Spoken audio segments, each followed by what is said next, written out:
times. Let's take a look at another team that won their division today. The Eagles clinching the NFC East in the first quarter. This to Devontae Smith for the 5-yard touchdown. The Eagles take the early 7-3 lead. Easy money. Easy money. Not that easy throwing those routes in there. Third quarter, Marcus Mariota here rolls out, throws incomplete. He's actually hurt on this play. You can see he scrambles away, throws deep, but when we go back to it, he's pushed to the ground and he gets his hand stepped on. So he'd go to the locker room, not return. They already don't have Jayden Daniels. He's shut down for the season, so it would be Josh Johnson. Later in the third, Jalen Hurts throws to Dallas Goedert here. 15-yard touchdown pass. Great throw, man. Just threatened the defense, stepped up in the pocket. Dart. Beautiful. His 10th receiving touchdown this season, ties a franchise record for most receiving touchdowns by a tight end with Pete Retzlaff. Okay. Anyone keeping household name? I know you know who that is. Josh Johnson. Come on, Josh. That's Cooper DeJean, who gets his second pick of the season. That was for you, coach. And the Eagles here trying to capitalize off the takeaway. They still lead 14-10. Say. Saquon Barkley, there he goes. Oh, I know his pass, baby. Good out, AJ. You can't take him down. No. Eagles up 21-10. So Saquon eclipses 1,000 yards yet again for the season. Eagles go on to win it. 29-18. Did anyone predict that score? Nah. 29-18? We had that one. Wow. I was 27-17. No, I was 2. You were so close. I was close. Yes. So close. That doesn't count, though. No, stop it. Picture. We have the Eagles as the 3 seed after clinching the NFC East. You see the Bears up there at 2. But let's take a listen to the happy head coach of the Philadelphia Eagles, Nick Sirianni, after the game. Everyone's vying to get into the playoffs to be able to go, do what the ultimate goal is. And so we're excited to be there.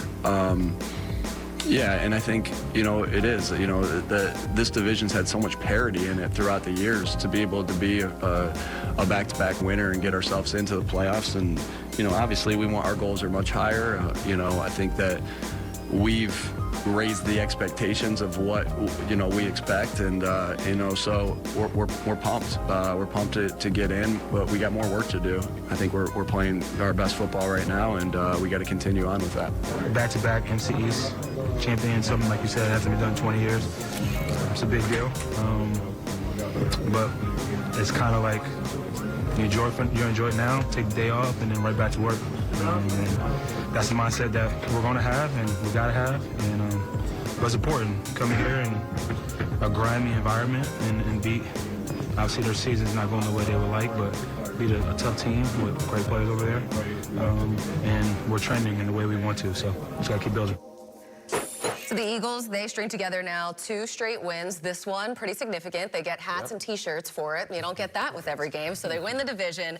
Now they go home, and you have to wonder how they carry this momentum and this confidence into the playoffs and the postseason, because they've been trying to establish this identity, and it looks like they're starting to do it again, but, it's week 16, so... Coach Sirianni was talking about, he said we're playing our best football, and I started to look at throughout the course of the game when they were playing the best on offense, and they're spread out. When they kind of give Jalen space to see what's happening down the field, he was able to kind of dice them up, and it looked really good. Even on the play stepped up to Goddard, he was giving A.J. Brown space. Like these types of sets where you kind of create, movement for these guys, and then you can run the ball with the quarterback like we talked about. You can run it with Saquon, and it's not as congested. A lot of teams now are kind of going to condensed formations, and they're running the ball that. I almost feel like Philly needs to go the other way and kind of spread sideline to sideline and just give these guys space to let their athleticism take over, because it looked really good. I mean, he was efficient. He got AJ involved early, like you talked about. It's like, throw it to him 12 times in the first half, and they almost did. So it looked really good. So they just keep going on this. I mean, it's Raiders and Washington the last 2 weeks, so we'll temper our expectations a little bit. There's going to be tougher teams ahead. They have the Bills. It's nice to have some confidence. Yeah, it'll be a great game against Buffalo. Yeah, to your point, it is nice to have some confidence. Again, Jalen Hurts is a running quarterback who has a special passing ability.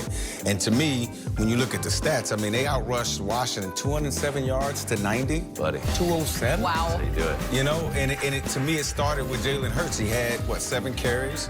Yep, 40 yards, right? Averaged almost 6 yards per carry. Whenever he has 7 or 8 carries plus, okay, this team wins ball games. Whenever he has less, this team doesn't win ball games. So to me, that's the formula. Get your quarterback involved in the run game. It provides one-on-one on the outside, which allows your wide receiver, your number 1 wide receiver, to get his targets, get his catches, and all of those things. And to your point, David, you made a great point. Spread guys out so that you can get your guys the ball in space, right? And when you spread guys out and you create all these one-on-one matchups and things like that, that's when your superpower can take over.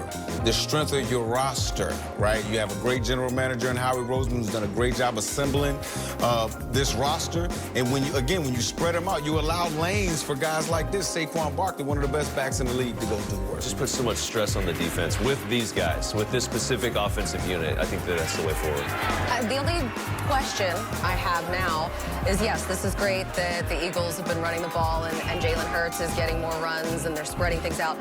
What about special teams? Guys, they fumble on the opening kickoff and 3 missed kicks, field goal attempts here by Jake Elliott.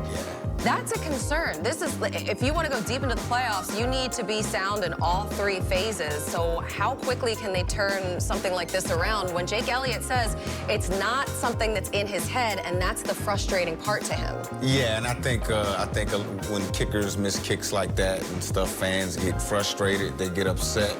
But you heard what Nick Sirianni said after the game. We got all the confidence in Jake Elliott. It's tough to find a kicker this late in the season, so I think he'll be fine. Yeah, they're going to be fine. All right, coming up next, we are going to hear from Matt LaFleur. Just enjoy your hat tonight. The Packers head coach who came out on the losing side. All the... Look at Charlie. Charlie. Our leader here at NFL Media, the mood of all moods. I've never been happier in my life. Big Bears fan. Yeah, he's a Chicago. Congratulations, Charlie. You went through a range of emotions, I'm sure. Yes, he's that football game. What about the Packers' mood? Yeah, they're not feeling it. But I mean, like you were saying, Rob, like the whole game they had it, man. They had Malik in, and we were talking about LaFleur a couple hours ago, saying, well, when Malik went in, they had a nice little package for him, and they didn't throw that away. It was still on the backside of the play sheet, and they got to you strangely called this. It was, by the way, because we were talking about LaFleur and how good he was at kind of just adapting, and then as soon as Malik went in, it was just a matter of can he hit some throws, and he did make some incredible throws.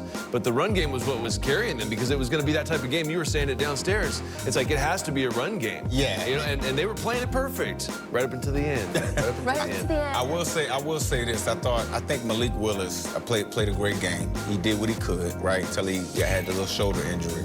I think he's like the perfect backup quarterback. Meaning, great combo. His skill set is a little bit different from the starters. He doesn't need a lot of practice. He's a mover, so when things break down, he can use his legs to get away. And I do think he's better than Jordan Love in this regard. When the play starts to break down, sometimes Jordan Love doesn't know what to do. Like you saw it even when he got hit, when he got hurt, you know, I hope he's okay and all of those things. But when he went through 1, 2, 3, he got there, then he got stuck. He really didn't know what to do. He pulled the ball down, then he got hit. A lot of the bad plays in Jordan Love's game comes from when he doesn't know what to do when the play breaks down. I think Malik Willis showed tonight that he does know what to do. Yeah, you mentioned that even before the game started, and you can see Malik clearly when he's in the pocket, he's spinning sideways, turning around, doing 360s. He's totally fine. So it's really fun. He did a great job just running the ball. Everything that he needed to do as a quarterback, he did. And that kind of leads me to my next question here, because Jordan Love, with this injury,